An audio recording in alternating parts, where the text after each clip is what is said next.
যিসকল ব্যক্তি অবৈধ সংযোগযুক্ত নাগৰিক সেইসকল ব্যক্তি হিন্দু হওক বা মুছলমানে হওক অসমৰ পৰা যাব লাগিব। বিগত সময়ছোৱাত আমি হিন্দু বাংলাদেশীৰ বিৰুদ্ধে কিন্তু আমি আন্দোলন কৰি কা আন্দোলনৰ সময়ত আমি জেল খাই থৈছো আৰু এতিয়া আমি অবৈধ সংযোগযুক্ত মিয়াৰ বিৰুদ্ধে আমি আন্দোলন কৰিছো আৰু এই মিয়াৰ বিৰুদ্ধে যেতিয়া আমি কথা ক'বলৈ যাওঁ তেতিয়া এছাম আপোনাৰ মুছলমান মানুহৰ গা কি কাৰণে পুৰে। আজি ইউনিছ তামুলী গাটো কি কাৰণে পৰিছে। ইউনিছ তামুলী হৈছে এজন খিলঞ্জীয়া ভূমিপুত্ৰ শিৱসাগৰ যুৱক। তেওঁ কাৰ পক্ষে মাত দিব লাগিছিলে? খিলঞ্জীয়া মানুহৰ পক্ষে মাত দিব লাগিছিলে, কিন্তু তেখেতে খিলঞ্জীয়া মানুহৰ পক্ষত মাত নিদি তেওঁৰ মাত্ৰ তেখেতে অবৈধ সংযোগযুক্ত নাগৰিকৰ পক্ষত আছে কাৰণে আমি বাৰে বাৰে কৈছো তেওঁক আমি হকিয়াই দিছো। 4 তাৰিখে নিৰ্বাচনৰ ৰিজাল্ট ঘোষণা কৰিব আৰু 4 তাৰিখৰ পিছৰ পৰা পুনৰ জাতীয় সংগ্ৰামী সেনা অসমে মিয়া খেদা অভিযান পুনৰ কিন্তু আমি আৰম্ভ কৰিম বুলি আপোনালোকৰ সংবাদ মাধ্যমৰ আগত আমি অৱগত কৰিলো। আমাৰ স্পষ্ট কথা, আমি মিয়াক থাকিবলৈ নিদো, কোনো কাৰণতে নিদো। সি যোনেই নহওক লাগে, যি শক্তিয়ে নহওক লাগে, আমি কোনো কাৰণতে মিয়াক থাকিবলৈ উজনি অসমত নিদো।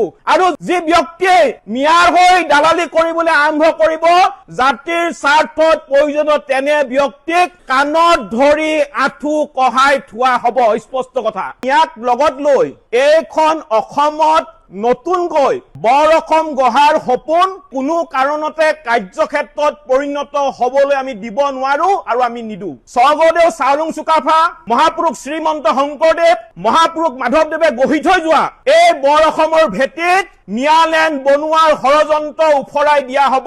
আমাৰ স্পষ্ট কথা। এইখন মাতৃভূমিত আমাৰ পূৰ্বপুৰুষৰ অৱদান আছে।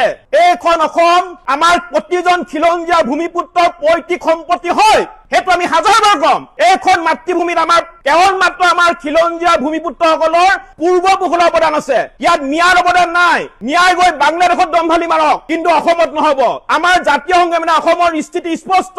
কোনো কাৰণতে এটাও মিয়া অসমত থাকিব নোৱাৰিব আৰু ইয়াত আমি দীঘলকৈ ব্যাখ্যা দিয়াৰ প্ৰয়োজন নাই। আমাৰ স্পষ্ট কথা, আমি মিয়াক থাকিবলৈ নিদো, কোনো কাৰণতে নিদো। সি যোনেই নহওক লাগে, যি শক্তিয়ে নহওক লাগে, আমি কোনো কাৰণতে মিয়াক থাকিবলৈ উজনি অসমত নিদো।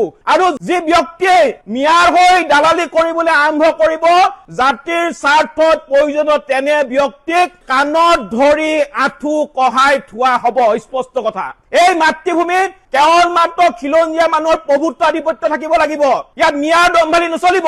আমি খিলঞ্জীয়া মানুহে সুৰক্ষিত ভৱিষ্যতৰ কাৰণে কাম কৰি আছো। আমাৰ আদৰ্শ হৈছে মহাবীৰ লাচিত বৰফুকন, আমাৰ আদৰ্শ হৈছে মহাপুৰুষ শ্ৰীমন্ত শংকৰদেৱ, আমাৰ আদৰ্শ হৈছে মহাপুৰুষ মাধৱদেৱ, আমাৰ আদৰ্শ হৈছে কলাগুৰু বিষ্ণুপ্ৰসাদ ৰাভা, আমাৰ আদৰ্শ হৈছে সতী জয়মতী, আমাৰ আদৰ্শ হৈছে এই মাতৃভূমিৰ বাবে জীৱন যৌৱন ত্যাগ কৰা শ্বহীদসকল।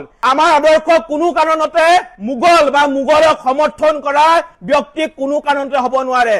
আৰু যিসকল ব্যক্তিয়ে এতিয়াও অসম ধ্বংস কৰিবলৈ পণ লোৱা মীৰ জুমলা, ঔৰংজেব আৰু কালাপাহাৰক নিজৰ আদৰ্শ বুলি ভাবি আছে, তেনে ব্যক্তিৰ অসমত কোনো কাৰণতে স্থান নাই। তেনে ব্যক্তি অসমত থকাটো আমি কোনো কাৰণতে নিবিচাৰো। এইখন অসম স্বৰ্গদেউ চাওলুং চুকাফা, মহাপুৰুষ শ্ৰীমন্ত শংকৰদেৱ, মহাপুৰুষ মাধৱদেৱৰ আদৰ্শৰে পৰিচালিত হৈ আছে আৰু হৈ থাকিব। এইখন অসমত মিয়াৰ, চোৰ, ডকাইত, দাদাগিৰি, ধৰ্ষণকাৰী, ড্ৰাগছ মাফিয়াৰ অতপালি কোনো কাৰণতে সেইটো আমি কোনো কাৰণতে হবলৈ নিদো। আমাৰ কথা স্পষ্ট। আমি অসমখনক বাংলাদেশ পাকিস্তান হবলৈ দিব নোৱাৰো আৰু আজিৰ তাৰিখত যদি আমি বাংলাদেশী আগ্ৰাসন ৰোধ কৰিব নোৱাৰো, তেতিয়াহ'লে জাতিটোৰ কিন্তু ভৱিষ্যত অন্ধকাৰ। এইটো কথা স্পষ্ট। আজি মিয়াই কি নাই কৰা? আজি মিয়াই নামৰে আমাৰ খিলঞ্জীয়া মানুহৰ ওপৰত আক্ৰমণ কৰিছে, খিলঞ্জীয়া মানুহক মাৰিছে, পিটিছে, খিলঞ্জীয়া মানুহৰ বাই ভনীক ধৰ্ষণ কৰি হত্যা কৰিছে, খিলঞ্জীয়া মানুহৰ মাটি বাৰী সম্পত্তি সকলো কাঢ়ি লৈ গৈছে। অনবাই বৰাৰ হত্যাৰ ধৰ্ষণ কাণ্ড আমি পাহৰা নাই।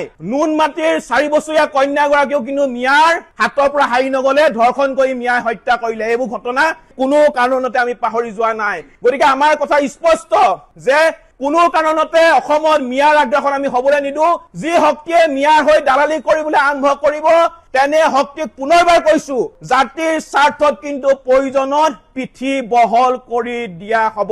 আৰু দ্বিতীয়তে আৰু এটা কথা কব বিচাৰিছো, আহোম শব্দটো হৈছে এটা পবিত্ৰ শব্দ। ইউনিছ তামুলীয়ে আহোম শব্দটোক মিয়াৰ লগত যোগ দি কি বুজাব বিচাৰিছে? 600 বছৰ আহোমে যেতিয়া ৰাজত্ব কৰিছিলে তেতিয়া অসমত মিয়া নাছিলে, আৰু এতিয়া ইউনিছ তামুলীয়ে আহোম শব্দটোক মিয়াৰ লগত সংযোজন কৰি কি বুজাব বিচাৰিছে? আমি স্পষ্টভাৱে হকিয়াই দিছো, ভৱিষ্যতে যাতে কোনো কাৰণতে আহোম শব্দটোক মিয়াৰ লগত সংযোজন নকৰে, অন্যথা কিন্তু পৰিস্থিতি একদম স্পষ্টকৈ কৈছো বেয়া কৰি দিয়া হব। স্পষ্ট কথা। আৰু 4 তাৰিখে নিৰ্বাচনৰ ৰিজাল্ট ঘোষণা কৰিব আৰু 4 তাৰিখৰ পিছৰ পৰা পুনৰ জাতীয় সংগ্ৰামী সেনা অসমে মিয়া খেদা অভিযান পুনৰ কিন্তু আমি আৰম্ভ কৰিম বুলি আপোনালোকৰ সংবাদ মাধ্যমৰ আগত আমি অৱগত কৰিলো। আমাৰ কথা হৈছে যিসকল ব্যক্তি অবৈধ সংযোগযুক্ত নাগৰিক সেইসকল ব্যক্তি হিন্দু হওক বা মুছলমানে হওক অসমৰ পৰা যাব লাগিব। বিগত সময়ছোৱাত আমি হিন্দু বাংলাদেশীৰ বিৰুদ্ধে কিন্তু আমি আন্দোলন কৰি কা আন্দোলনৰ সময়ত আমি জেল খাই থৈছো আৰু এতিয়া আমি অবৈধ সংযোগযুক্ত মিয়াৰ বিৰুদ্ধে আমি আন্দোলন কৰিছো আৰু এই মিয়াৰ বিৰুদ্ধে যেতিয়া আমি কথা ক'বলৈ যাওঁ তেতিয়া এছাম আপোনাৰ মুছলমান মানুহৰ গাত কি কাৰণে পুৰে। আজি ইউনিছ তামুলী গাটো কি কাৰণে পৰিছে। ইউনিছ তামুলী হৈছে এজন খিলঞ্জীয়া ভূমিপুত্ৰ শিৱসাগৰ যুৱক। তেওঁ কাৰ পক্ষে মাত দিব লাগিছিলে। তেওঁ শিৱসাগৰ জনগণৰ পক্ষে মাত দিব লাগিছিলে। খিলঞ্জীয়া মানুহৰ পক্ষে মাত দিব লাগিছিলে। উজনি অসমৰ মানুহৰ পক্ষে মাত দিব লাগিছিলে। কিন্তু তেখেতে খিলঞ্জীয়া মানুহৰ পক্ষত মাত নিদি কেৱল মাত্ৰ তেখেতে অবৈধ সংযোগযুক্ত নাগৰিকৰ পক্ষত আছে কাৰণে আমি বাৰে বাৰে কৈছো তেওঁক আমি হকিয়াই দিছো।